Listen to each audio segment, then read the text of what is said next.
ভাবুন তো, যুদ্ধক্ষেত্রে একজন সৈনিক মাটিতে পড়ে আছে, চারদিকে ধ্বংস আর মৃত্যু। হঠাৎ আকাশ থেকে একটি ড্রোন এসে তার সামনে থামলো। সে ভাবছিল এখনই হয়তো তাকে মেরে ফেলা হবে, কিন্তু যা ঘটলো তা পুরো পৃথিবীকে অবাক করে দিয়েছিল।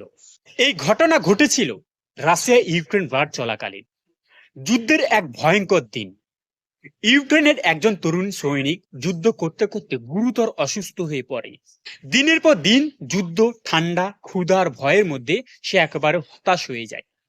শেষ পর্যন্ত সে এক্সিস্টেন্সের ভিতর পড়ে থাকে। না খাবার, না সাহায্য, না কোনো সঙ্গী।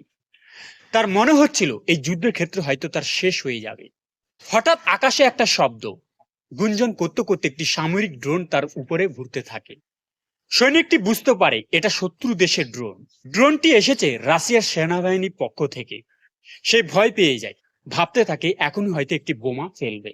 কিন্তু আশ্চর্যজনকভাবে ড্রোনটি তাকে আক্রমণ করলো না, বরং কিছুক্ষণ তার চারপাশে ঘুরে ঘুরে তাকে অবস্থান পর্যবেক্ষণ করতে থাকে।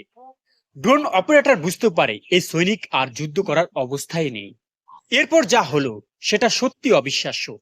ড্রোনটি তার অবস্থান সেনাবাহিনীর কাছে পাঠায়। কিছুক্ষণ পরে উদ্ধারকারী দল সেখানে পৌঁছে যায়। তারা দেখে মাটিতে পড়ে থাকা একজন অসুস্থ সৈনিক, যে আর লড়াই করতে পারছে না। শত্রু দেশের সৈনিক হয়েও তারা তাকে হত্যা করেনি, বরং তাকে তুলে নিয়ে যায় চিকিৎসার জন্য। এই ঘটনা অনেক মানুষকে মনে করিয়ে দেয়, যুদ্ধের মাঝেও মানবতা কখনো কখনো জিতে যায়। এই গল্প আমাদের একটা বড় শিক্ষা দেয়। যুদ্ধ হয় দেশ আর রাজনীতির কারণে, কিন্তু সৈনিকরা শেষ পর্যন্ত মানুষই। হয়তো একদিন পৃথিবী এমন হবে যেখানে যুদ্ধ নয়, মানবতাই জিতবে।